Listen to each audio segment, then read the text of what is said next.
Hello and welcome to this week's Different League show, sponsored by Betfred. And what a weekend we had in the Premier League. Manchester United conceded 6, Liverpool conceded 7, and what a game it was at Ellen Road between Leeds United and Manchester City. I know a man who wouldn't mind playing for either of those two clubs. Again, a very warm welcome to Michael Brown. Brownie, good to see you. Yeah, good to see you, mate. Well, alongside Mark Langdon as ever. Just on that game, as a central midfielder, with it being such a tennis match, how would you have dealt with that? Well, it would be frustrating, actually. You're thinking, where's it going to be? You want to attack, you want to get forward, but the person in me who wants to defensively be strong first, you want somebody around you, you want to gather bodies. But with Bielsa, you're sort of just on you go and do what you need to do, and very exciting. For them to have more possession than Manchester City, that tells you how well Leeds United did. Incredible, with Pep Guardiola and Marcelo Bielsa. Some games, some teams, you think, yeah, this is going to be a classic. It isn't. You knew that was going to be a classic, and yet it's not even the top two most talked about games of the weekend. As I say, United conceded 6, Liverpool conceded 7. Last week, City conceded 5. What on earth is going on? Strange times on the pitch as well as off it at the moment. Well, I'm not sure, because I was watching actually Manchester City v Leicester City, and you're thinking, wow, what's going on? This is unbelievable. And Manchester City, are they not there? Are they going to be challenging for the title? Everything's gone wrong.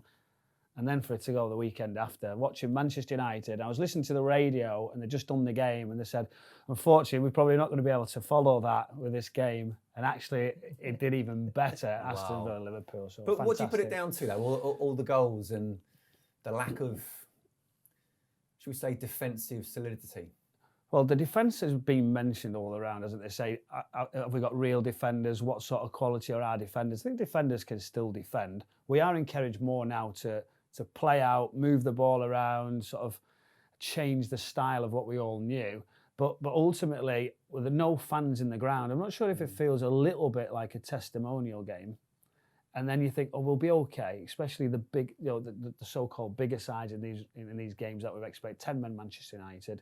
But you feel like we'll be okay. And then at Liverpool, freak goals, it just changed, and momentum dropped very quickly. So unless you can't, maybe the adrenaline doesn't get you back in it, you're there for all to see. But it's really strange. I think a long way to continue. Indeed. I think that's the thing. I think fans not being around is key. So when someone concedes, certainly the home fans try and get behind you then, don't they? And you don't have that.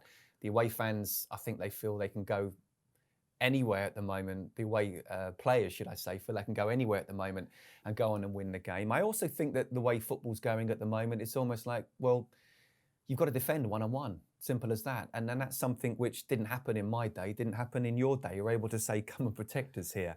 Look, we certainly hope it continues. Especially being a left-back or a full-back or a defensive-minded player, as we're saying, is you needed that. Exactly. They did it like one-on-one in full-back areas. That was like in Manchester United. I mean, quite clearly that Tottenham knew that Greenwood and Rashford weren't going anywhere near sort of the edge of their own area. And like Shaw and Wan-Bissaka just couldn't deal with the overloads that Tottenham were sort of doing.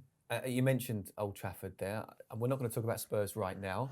We'll talk about Ole Gunnar Solskjaer. He's at the wheel at the moment. For how long for? Because he's the bookies' favourite for the chop, isn't he? Yeah, I mean, I spoke previously about this, that, I mean, he's not the only problem at Manchester United. And you can go, they need a sporting director, they need a centre-back, loads of things that they could be doing.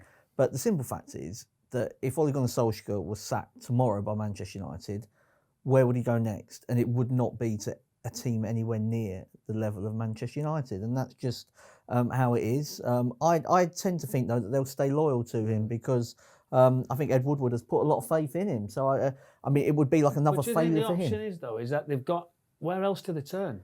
When he was actually employed, what else did they do? And I just think it just was quite safe. It sort of nudged in. I didn't think he would have lasted as long as he has. I think he's done a relatively good job with what he's been delivered. But as you say, they're so far off.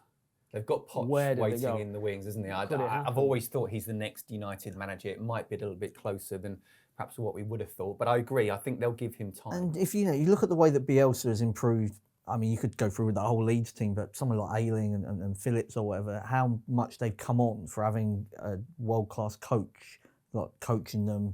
Like, Pochettino has proven at Espanyol, Southampton, Tottenham that he can get more out of players that maybe people didn't realise they had that much in them.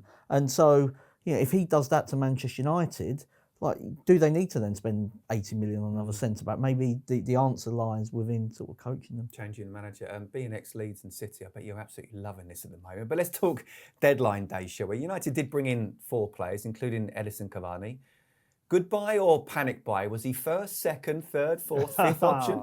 It was so late, wasn't it? When you normally know with a transfer like that, he's been out there. Nobody else has taken him. I was asked in the build-up to transfer deadline day, so how exciting Cavani come to Manchester United, and everybody's saying the same. Defensively, centre back. Where is that? Why is it not happening? How come it's dragged on? A lot of criticism for Harry Maguire, but he probably needs somebody along. They need another one in there for sure. Yes, at left back they've gone and invested there, so Shaw's got that cover now. So why haven't they? When everybody's saying it doesn't always fit. Why do you think? I don't think it always fits, but they've gone on and done it before. Harry Maguire paid more than probably the market value, but they realised they had to have somebody. Bissaka at right back, but you sort of say, well, Koulibaly was out there for Manchester City. Were obviously linked with him massively. Why isn't it done? Obviously, financials, or does it become overrated, value again? Is it almost a question of, going forward is a sexy player and defence isn't a sexy player? But surely if you concede fewer, then you don't have to score as many. Well, yeah, that's quite simple, really, isn't it? I mean, so why aren't they saying, well, let's go out and spend 70 million like Liverpool did on Van Dijk? Well, I think they've tried that already with the Maguire at £80 million or whatever it was. It was close to that. So they've invested into the defence, but probably they were so far off, they still need another. And now, did they need to do the Cavani deal? Did they really need? Yeah, I'm not sure they had to spend that money. Was that money towards another centre back possibly? I just think though, when they bought Pogba, it was like, oh yeah, but he needs someone alongside him. And well, hold on, you just spent about 100 million. Oh, but he can't do it unless he's got somebody alongside him. And then you spend 80 million on a centre back. Go, well, yeah, we can't do it unless he's got someone alongside him. I mean, somewhere along the line, things have gone horribly wrong for United, where they spend a lot of money on players and it doesn't seem to make them that much better. Yeah. Whereas Liverpool, they bought Van Dijk and he made everybody else better around him. It wasn't a case of, he needs to have pace alongside him or height or whatever. So it feels strange that you can spend that much money and not actually They've get that better. They've spent so much money now in so many windows. If you look at the recruitment, how much they've actually spent each year, they've made a big purchase. But they just seem to be not getting that. I don't know if it's the pressure of Manchester United as well. And what you're saying is some players have got better along the journey. Yeah. I know that why they'd say that about Paul Pogba. He needs to be in a winning side. And I know it's easy to say, but I would feel he would do so much better when the side are doing well. He's got great talent, but you don't need paying that amount of money and both he needs to run the game. Transfer. He needs to step up. He needs to run the game. Leader. He has to run the game, but ultimately is. So they've got some experience around that, regarding Manchester United backroom. But are they all on the same page? Are they signing the player that the manager wants, that fits into which way he wants to drive the club?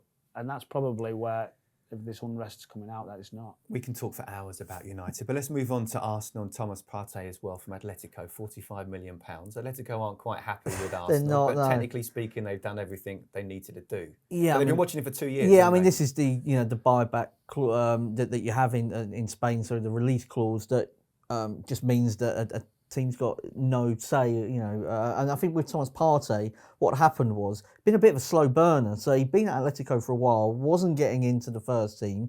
So he's sort of, the buyout clause isn't maybe as high as what his market value would be.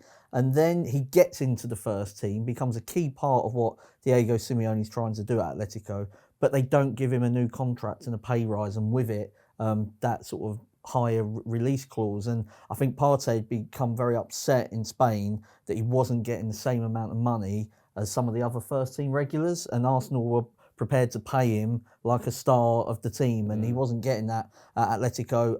People have said Arsenal needed that type of midfielder for about 10, 15 years, really, since Vieira left. Is he the one? I think he's a lot better than what they've got. I feel like they're pinning a lot of, social media is almost like they've signed Messi, and I'm not sure that... Or Vieira. He's very solid defensively, but he can drive a team forward, and that is an area where Arsenal were clearly lacking. The difference in them is amazing. I was at the game, Sheffield United did the game at weekend, and the way they move the ball around, they seem to have some sort of identity, and that sort of player will be there because they do open the pitch up, patient build up. I think it's good times for Arsenal at the moment. I think that he's really got them going. I think the confidence is much higher. I still think there's work to do over the next coming windows, but that'll be a player I think they needed. Okay, here's a question for you. I'll give you a little bit of time to think, because Mark can go first. Best buy in the window? Oh, that's a tricky one already there. No, I mean, obviously we're still very early in, aren't we, to the season? You asked me a question about James Rodriguez, and I was like, let's just see after 10, 15 games. I have to say after 4, he's been brilliant. Yeah, I mean, I think long term, and we haven't maybe seen it quite yet, but I think Kai Havertz for Chelsea is going to be an absolute star, and you have to give these players a couple of months, and you've seen little touches. There's just been moments where he's shown it, but Chelsea did very well to get him. I believe in sort of 12 months' time, there would have been a lot of what will happen with Sancho, where there'll be a lot of clubs in for him. It was a depressed transfer market, and Chelsea have realised that they had the money, and they have bought, probably Germany's best young player. People compare him to Ballack and Ozil, sort of the strength of Ballack and that little finesse of Ozil. I heard somebody else say maybe he's like a Berbatov in his sort of gracefulness as well. So if you've got that in you to be all of those types of players, I mean, I'm building him up here. No pressure then. I mean, he was one of the best young players in Europe. So I mean, I think Chelsea have done well. Yeah. What do you think? Under pressure there, haven't you? I'm impressed with it. The 3 midfielders that Everton. Yeah. So for me, the core is that driver one through the middle, Alan. I think they've done well with that recruitment. I know they've started well at the top of the pile, but I think as a collective, that's an area I think they needed to improve. Just on Gareth Bale as well. We haven't seen him play yet, but that could be sensational. Which way do you think it could go? Me and my Spurs hat on. Hopefully, it goes fantastically well. It's great. We're going to see him soon. I think he's almost there, and it's good. I think we just need to take a little bit of time with him. What's ideal is he's coming into a side now. It's all of a sudden first day, the question marks, the pressure was right on. They've gone for recruitment. We're hearing title talk. I mean, literally the swing so far at this stage is incredible. So, I mean, what a forward line now for Spurs. It is exciting, and we all want to see Bale and how great he was before he went to Real Madrid that we've seen in the Premier League week in, week out. If he can get anywhere near that, then fantastic. I'll come on to that Spurs talk in just a second. The Premier League taking a breather, of course, for the internationals. We'll come on to the internationals in just a sec. But looking at the Prem, 2 teams, 100% record. I'm not going to chuck Villa right up there, but what's possible for Everton this season? After this start, the pressure's been on them, hasn't it? Now that the fans have demanded more, it's almost been there. The recruitments, they've been spending the money, but possibly one of the highest 10 spenders in Europe or something, which it hasn't really. You look at the squad, and you look at the squad, and you've sort of gone, not so sure. But now I think it's looking much, much better. I think they've got a long way to go to stay right at the top. Manager, highly regarded, as we know, unbelievable experience. So it's exciting times, but I just think you don't want to get too carried away at this moment. You haven't even given me a figure yet in terms of top 4, top 6? Number 6. 6th? I think they could. Okay. Yeah. Okay. I think they definitely can. And it is very early days, of course, as well. But I think we all thought at the start of the season it was a 2-horse race.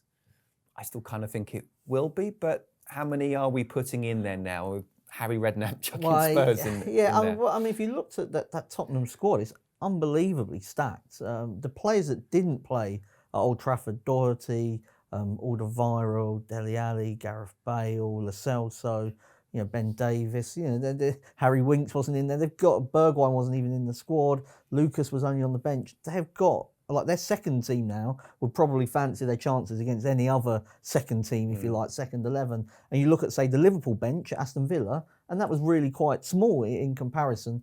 Don't think they can sort of challenge. I think that we will see City and Liverpool eventually sort it out and become the 1 and 2. I do wonder with Liverpool, they've had now another player go down with the coronavirus, Shaqiri, following on from Mane. as well, and Thiago. I just wonder if their preparation doesn't explain the whole of the 7-2. I do wonder if their preparation maybe was a little bit off for that game. City, terrible against Leicester. I thought they played okay against Leeds. It was a point at Ellen Road might not look that bad. Both first halves, though, I think we've seen a decent Manchester City. True, yeah.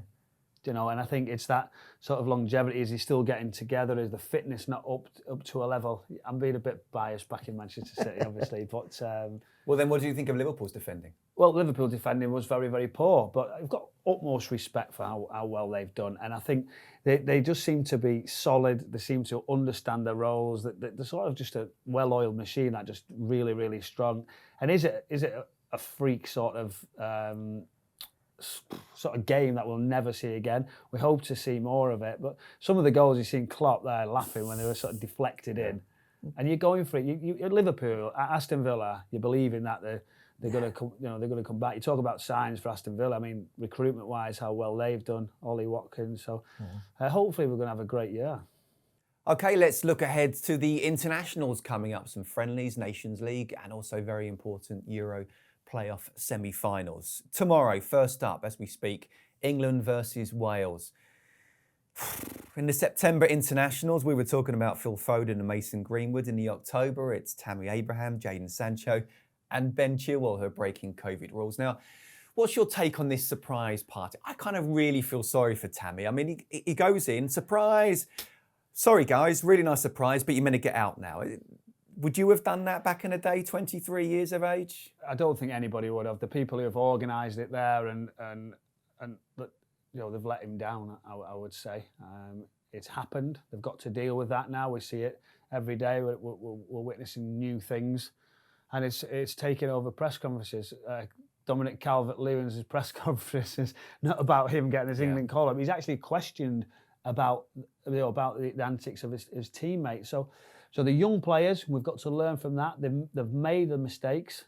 But as you said, at Foden, Greenwood, it can't keep happening. They understand that the levels of responsibility and now it's really, really high. What should the punishment be here? They're obviously not going to be involved in the Wales game. They could be involved in the Belgium game. Got to feel sorry for Gareth Southgate as well, haven't you? Well, you've got to. And this is where it becomes very, very difficult for a football manager. You want to give a punishment, and then you've got games, any of those in your team. Add any of those in your team against Belgium. So we know this one's a sort of a free hit. What's more important? The message or the win? I think ultimately... where we are as a nation with everything's going on, the message has to be there at the front, and ultimately that becomes before any sport. And the message is punishment. Unfortunately, they're going to get their punishment for it. They're going to have to understand, which sets the example right across the board. What should be the punishment? Well, the punishment has got to be a delayed for the squad. So whether they make Sunday, they're certainly getting that punishment, missing the first game in Wales. It's out there. And I think we have to understand these young people are punished. It's almost like globally now. You know, everywhere they go, everything they've done, that's on their record for a long time. And they're sort of, their personality is questioned. And they've got to overcome that, prove that that's not the person, that's not a regular thing. So these are young guys who will be punished enough out there. You know, they're not just the job they're doing. And I think we've got to be careful not to do it too much to them. I'd take them out of all of the October internationals, but then bring them back in for the November one. But that's my personal opinion. How do you see it, Mark? I think it is different to the Greenwood and Foden one, who were on England duty in team hotel, with a pre-arranged date. So I think, that becomes that is different. This one, I feel like maybe the one game is enough of a punishment. It's just really disappointing, I think, from whoever sold the picture. I mean, it can only have been his close friends that were there. Like, well, how does one of them sort of do that? Have a word with your friends. Have a word with your friends or family or whatever, because, they've let him down as much as anybody. But, one game's enough. Okay, let's have a look at the game itself, because believe it or not, there is a game going on. It's not all about COVID, but you mentioned Dominic Calvert-Lewin, the fact that he had to answer things and not about him. I mean, what a start to the season he's had. Do you see there being rotation, and should he be starting in this game? He's got to get some minutes for sure. I was doing the game last year, I think it was Everton Palace, and Southgate was around watching. Is it going to be his time to make that sort of step up? And in the game, I remember the ball flashing over and he's missed quite a simple finish. And I actually thought he needs to be more consistent with his finishing, a bit more clinical to take him up to the next level. Well, he seems to have done that, hasn't he? He's doing that under Ancelotti, remarkably well. He's got that confidence, that belief. I will say Ferguson was brilliant for him. You know, straight away in that change, he backed him, put him at the top of the pitch, understood his work rate, his application, and he's got better and better. But again, it comes down to his teammates, the team being better, creating them opportunities for him. And with better players, you get that sort of understanding and you learn from them. Interesting about Wales as well, isn't it? They won't have Bale or Ramsey. So in the likes of David Brooks, who's a rising star, but obviously he's had his injury problems. Kiefer Moore, who's an absolute handful against arguably centre-backs who aren't in form, arguably a goalkeeper, depending on who plays, or isn't in form. Yeah, he's still a championship forward though, Kiefer Moore. He's a good championship forward, but you know, he was on the market in the summer and he went to Cardiff rather than the Premier League team. So, I mean, I think Wales have got some really exciting sort of younger players, and you know, you wonder whether James and Harry Wilson, are they going to sort of make that next step? They've done the first bit, but now they need to sort of the next bit. And the same with Brooks, I suppose. He's had the injury, which maybe hampers him sort of more than others. But it's Ramsey and Bale that deliver that stardust for the Welsh team, and that is where my fear would be for them in terms of this game, in that I think that they are improving as well and they've got a lot of good young players, but you look to Ramsey and Bale to then provide the moment that wins you a game. Yeah. So I totally agree. And if you look at the young players and what they've got, just looking at the squad there, the amount of talent that they've got coming through and producing. But for a long time now, it's always been Gareth Bale plays. It must be. You must look around and go, because these are players who are playing in the Championship, and yes, there's Premier League players as well, but quite a bulk of them were always around the Championship for Wales. And you must think, oh my, it's Bale next to me. That must give you a huge lift when he's playing. And you look, you're going into a game, you know, England without those two.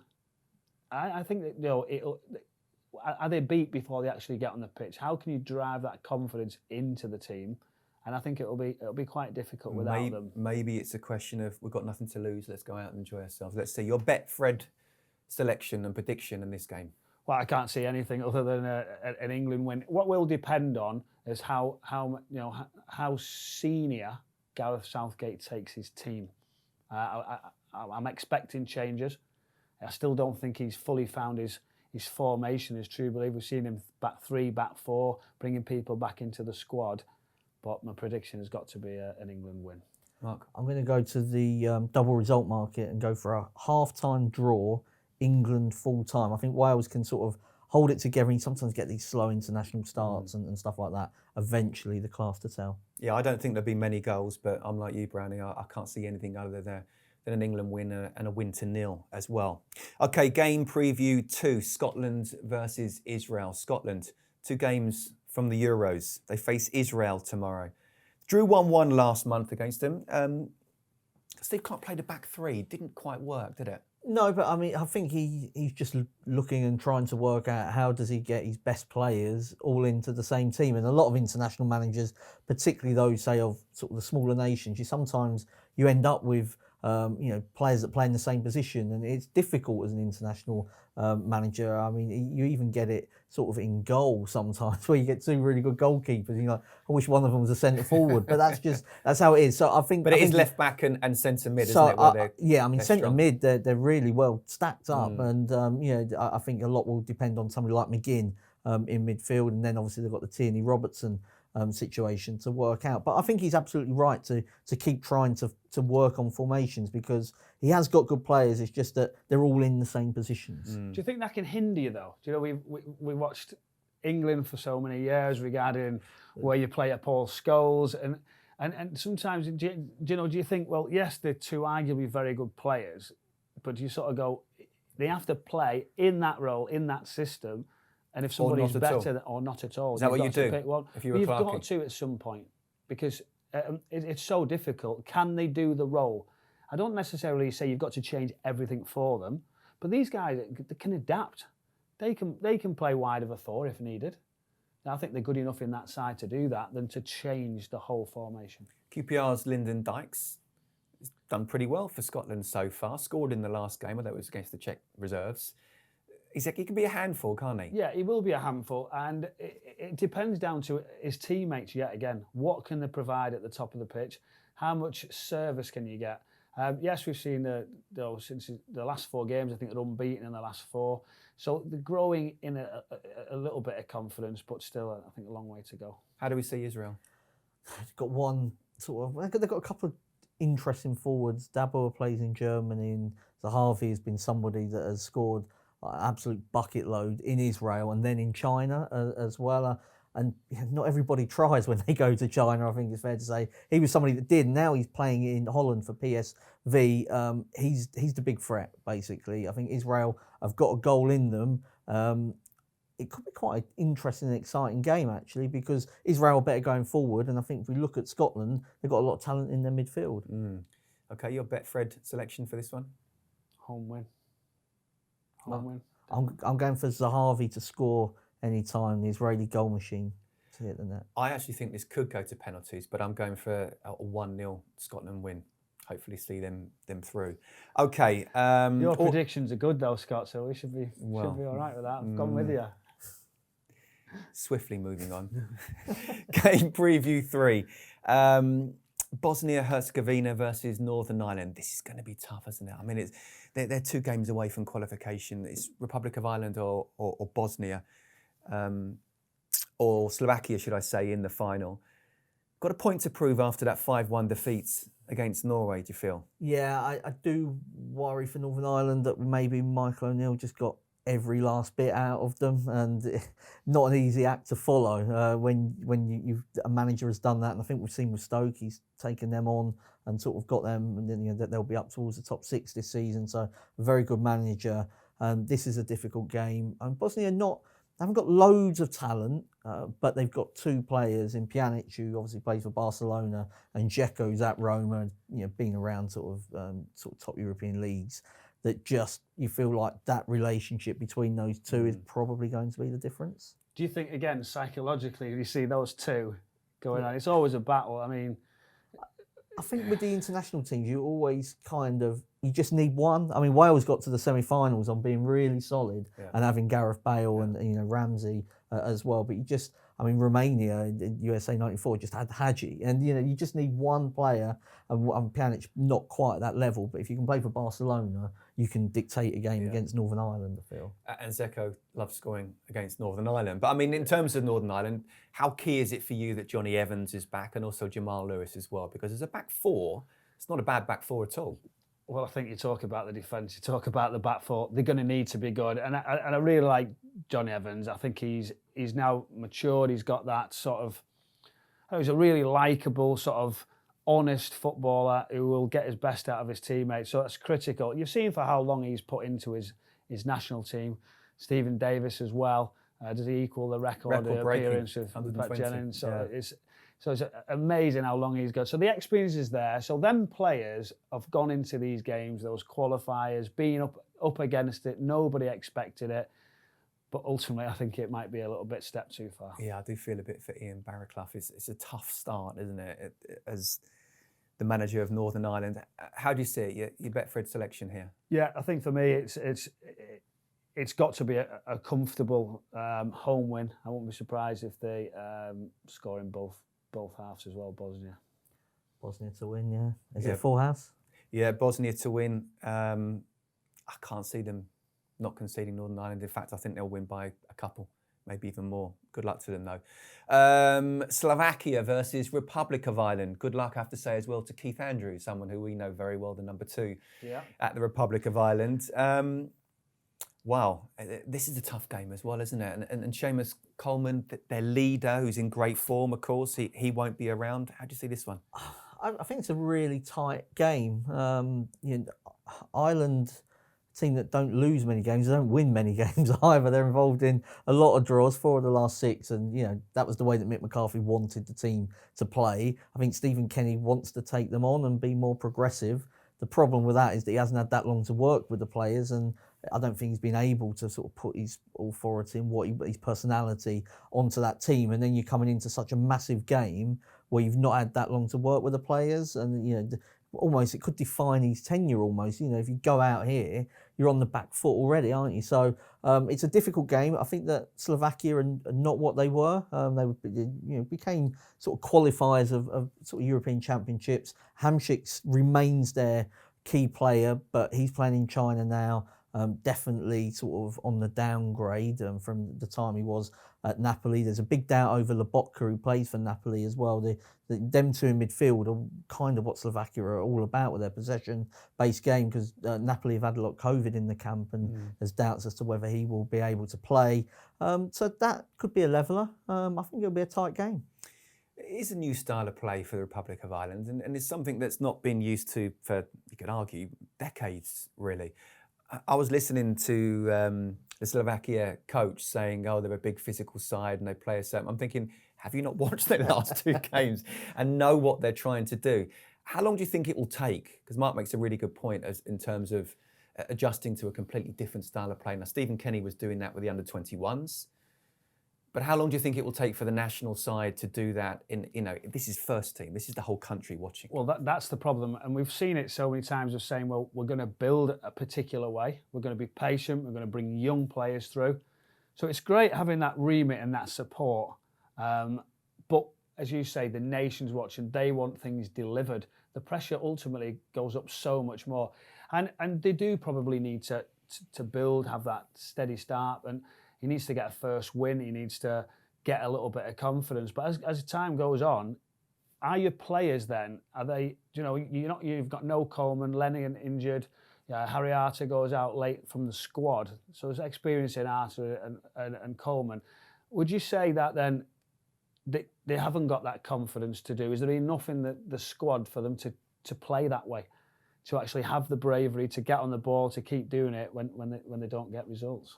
Sometimes it's not the experience, it's the young lads who play without fear. And I think it's going to be a really interesting game. Two teams who want to have the possession. How do we see it going? Your Betfred selection here. I think it'd be close. Just looking at it, I sort of said under 2.5 goals for me, but I would see it as he's not won yet. I'd see it as a home win. I think could be going to penalties here. I think draw in 90 minutes is the way I'd be going. I think they might take that, the Republic of Ireland. I think Slovakia might just win this by the one goal and the only goal of the game. So I do hope you're right, Mark, and then we'll see what happens in penalties. Who do you think is going to win in penalties? Lottery? No, I think that Slovakia look like they've got the better technical ability. I'd always take the technical players in a penalty shootout, I think. Okay. So you're going with Slovakia. I do a fair bit of work. I do a fair bit of work in Ireland. I thought I'd best shut up. Okay, let's move on. Game preview 5. Republic of Ireland against Wales. Now, they're difficult to call these ones when we don't know what happened in the first game. But how do you see this? Well, ultimately, I've got written down there. Depends on squads, who's come out of it, fatigues, confidence. If you get a good result, you're talking about penalties, emotionally. It's a great game. I can always like these games that we all know the players so well. I think it's games you really want. I'd want to be involved in these types of games. So would it be an end-to-end, or would it be quite scrappy and not many goals, do you think? I think it'll be... Yeah, you would expect it to be quite tight. But I would expect it to be... I don't think it'll be you play, we play. I think it'll have a little bit more to it than that. I think there'll be a few little challenges because they all play in each other's clubs, there's positions to be had, and ultimately as a player, you know that somebody else is around, and I think it's a really good game. I think it'll be very, very tight, and I'm going to sit right on the fence at a draw. A draw, okay. I think this depends on the Irish, to be honest with you, recovering how they were, as you say, mentally as well as physically, whereas Wales, they go from England to Ireland. It's not a problem. How do you see it going? Yeah, I mean, I think if you wanted to pick a winner, I'd say I would edge towards Wales, because playing a friendly, completely different to the emotional roller coaster of a massive playoff semi-final, and whether you're up or down could be difficult. I think more difficult for Ireland. But in terms of the game, I was looking at it being quite feisty. The bit of bad blood. Coleman got done in the game against Wales a couple of years ago. 14 of the last 15 Ireland games against European opponents have been under 2.5 goals. So I know it's a different manager, but I think this will be pretty competitive. So under 2.5. Okay, my selection here is a score draw, but a very low score draw, so basically 1-1. England-Belgium. Now, this could be a really good game, Brownie, couldn't it? Very good. Nations League. We spoke about the 3 who won't be involved. We'll see if they're involved for the Belgium game. But how do you see this one? Well, we understand the talents of Belgium, and ultimately there's that a little bit of uncertainty in the England squad. And I look at the players playing for their clubs. They're not probably as full of confidence as you expect, so they will feel that little bit of pressure going into a game. And Belgium, the players have got, I mean, Kevin De Bruyne and Lukaku on Song. I fear a little bit for England, and I'm interested to see what type of formation he's gonna go into it. This back 3 and back 4, like I've mentioned, what will he go and do against the Belgium side, who seem to understand and know the players very, very well. Roberto, his knowledge of England and Southgate. What would you do? Well, it depends on personnel, doesn't it? It just depends on the squad. What you've got to look at that. It's so difficult, and that's where I think ultimately I think Belgium might just come out with it. They are the FIFA ranked number 1 side in the world. How strong are they right now? They're very strong going forward. They're probably the one nation that were absolutely gutted that the Euros were called off, because Vertonghen and Alderweireld at the back. I mean, it might have been one season too many in the summer. Come next summer, Alderweireld doesn't get in at Spurs anymore, regularly. Vertonghen has moved to Benfica. Like, that's a slight problem area, whereas 4 years ago, you would have had no problems with those two. So he's moved whatsoever. up going to Benfica then? Well, I'd say that, of course. Well, I mean, he's got more chance of playing for Benfica, so that maybe explains it. Maybe more chance of Champions League as well. They're out of the Champions League. They got knocked out. I in the know, playoffs, but Don't even listen. He's thrown a few bombs. He's still gutted that Chelsea got knocked out by Spurs in the League Cup semi-finals. We're texting each other. In terms of the game, I think Belgium outplayed England twice at the World Cup, and I don't feel like enough has changed, particularly in the England team, to suddenly think that that's going to get any better. And if you want sort of first got like Lukaku, who's playing so well for Inter, and I feel like he feels he's got unfinished business with sort of England and the way that he was treated in England and the way that people said that he wasn't good enough to be a Manchester United centre forward. He's proved it at Inter that he definitely is good enough. It's good enough. Do you think both teams to score though? I would have thought it'd be quite entertaining, yeah. Because Belgium's weakness is centre half. So your Betfred selection here? Both teams to score. Don't want to say it. Belgium win. Okay, you're going with your head. Fair enough. Yeah, Belgium win. Lukaku first goal scorer. I'm actually going to go a score draw here. I think England would do just enough. Another prediction. I think this would be the final of the Euros next year. You take that. We'll wait and see. Okay, game preview 7 now. Northern Ireland versus Austria. This is a Nations League game as well. Again, it's difficult to tell because it's both teams would have played. How difficult is it for Northern Ireland to play that second game of a double header when they've got such a small group of players? Well, very, very, very, very tiring. The quick turnaround, as you know, when you play a game so quick. Travelling, everything takes into account, but emotionally in a playoff and what they're going to have to put into their sort of performances, I think is going to be key. There's a few aging, as I've mentioned, Stephen Davis, Johnny Evans, who's had his injury issues. Yeah, he's had those injury issues. To go and play again and to carry on with a performance that they're going to need to do to get that result, I think will be really, really difficult for them. And I just fear there'll be goals in the game. But I think it's going to be really difficult, possibly. Austria got some good players, haven't they? And a lot of them play in the Bundesliga. Alaba being the best of them, but by a long way, plays centre half now for Bayern Munich. Can play left back, can play left midfield, can play central midfield. And I think Austria have tried him in all of them positions because, a bit like we were talking about earlier on, they've got this one kind of superstar player and they just can't work out sort of how does he sort of, take them sort of Gareth Bale-like and sort of drag them up. And hard to do that if you're playing centre-back. It's much easier to do it if you're playing as like a number 10 or something like that. So that's their issue. Arnautovic and Sabitzer, two sort of their bigger known players, are not in the squad. So that'll be a slight concern, but still look at the depth and the fact that Northern Ireland have got a really big game before it. You would point towards Austria. Betfred selection for this one. I don't know whether to change. I had it as a tight score draw. Did you? Yeah, I just thought they might be able to get something from it. I think Arnautovic being absent definitely hinders Austria. I'll go for them to win by 1 goal. I think this is not going to be a good international break or set of games for Northern Ireland. I hope I'm wrong. They're going to lose all 3 here, but I hope they take a lot from these games anyway. So yeah, I'm going for Austria. Okay, game preview 8, and our last one, certainly with the internationals anyway, Scotland versus Slovakia. Again, keep saying this, but difficult because there's another game before that. But how do you see this one? Well, it's just a difficult one. And I think the pressure on the clubs now as well is any sort of fatigue in your players, they're just going to want to pull them out. So it's going to be hard to actually say exactly who's going to actually come out of it. So it'll totally depend. But for me, I just think, and maybe sitting on the fence, I just thought both to score and score draw. I think a draw. The problem for Scotland is their top scorer in their squad is John McGinn. And he can put them in from 25 yards, but it's not ideal, is it? That he's on 7 goals, no forward in the squad has got more than 1 goal. They want him to play in the 2 games as well. Do you know, with what he's missed? You Aston Villa, can you have any control on that? Sure. There'll be conversations going on, won't there? It's difficult. Clarkey may argue that this is the way to get him up to 100% fitness, but games coming thick and fast are tough. Not ideal, is it? I'm going. It's full house here. I'm going for a score draw as well. I think Scotland won't lose it. But I can't see we've them all gone for the winning same it. thing. We've all gone for. So you've got for to get on that. draw. Surely, you've got to go there. Or don't stay get away. on that. Just don't go Stay near away that. from that.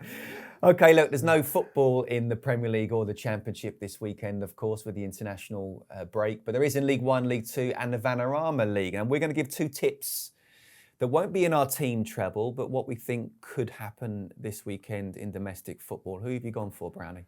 Well, I think it's been a great start for Lincoln City. I think Michael Appleton's finally sort of getting somewhere with his squad. I think they're home to Bristol Rovers. I was expecting not bad odds for Lincoln City to win that. And it's a team I follow closely in the National League. They got a result last night, late on in the game against Halifax. It's Stockport County. Dover didn't do so well. So I feel Stockport will beat Dover also. For me, in League One, I've gone for Oxford to beat Gillingham. Oxford have had a tough start. They've played Lincoln and Sunderland, 2 teams who look like they could be up there. But I think, over the course of the season, Oxford will finish quite a lot higher up the table than Gillingham will. And in League Two, they were the favourites at the start. Bolton had a shocker. They've made a shocking start. They've beaten Harrogate last time out, and I feel like that will definitely help them. I had Bolton. I was right there with you after that result. Maybe you just needed one. I think they just needed one. And Grimsby have had a couple of games called off because of COVID, so you're not quite sure how their preparations have gone. Okay, I've gone League One and League Two. The one in League One is Hull to win at Fleetwood. Hull have won the first 4 games, not conceded a goal. Grant McCann, I did worry for him, especially what happened to him. I think it was 1 win in the last 20 games in the Championship, and I did wonder whether, it's like when you're relegated. The momentum carries on. Exactly. He's turned it around completely. I think he's done really well. Fleetwood have lost 3 of the last 4. It's perhaps surprising with some of the results that they've had, but perhaps also struggling to move on from the playoffs last season. I think Hull doing really well at the moment. I can see them winning that one. And also in League Two, Bolton to beat Grimsby. Bolton, they signed 19 players, so it's taken a while for them to get in. But Owen Doyle especially at that level, is a top scorer, isn't he? Well, he got off the mark, didn't he, last week? Yeah. So you'd think definitely now with the opportunities. Off and running. And I think they'll still get automatic promotion. I think they'll climb up the table pretty quickly.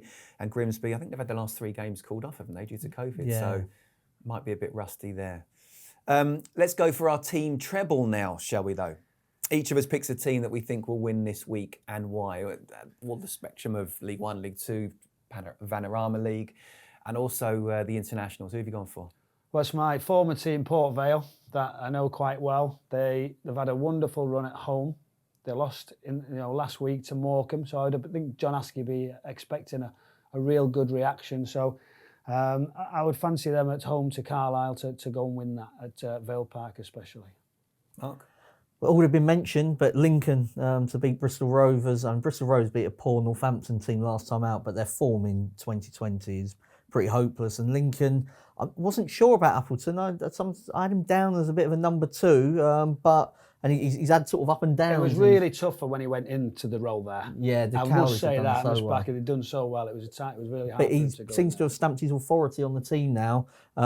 They are looking like one of the best sides in League One. 100% record. Carry on. I'm going for an international. Unfortunately, Bosnia-Herzegovina to beat Northern Ireland. I'd love them to do it. I'd love the Irish to get through to the final. But they could play the Republic of Ireland. You don't know. But I just can't see it. I think Bosnia have too many quality players, and I'm being told it's 7-1. That's it. Brandy, good to see you. No, thanks for having me. Cheers. Look forward to the next time. And Mark, as ever, thank you as well. Back again next week. We'll talk about the biggest week's talking points. We'll look ahead to the Premier League and welcome the return. We hope there'll be more goals than ever. And again, from everybody here at the Racing Post and Betfred as well, please, if you do gamble, gamble responsibly.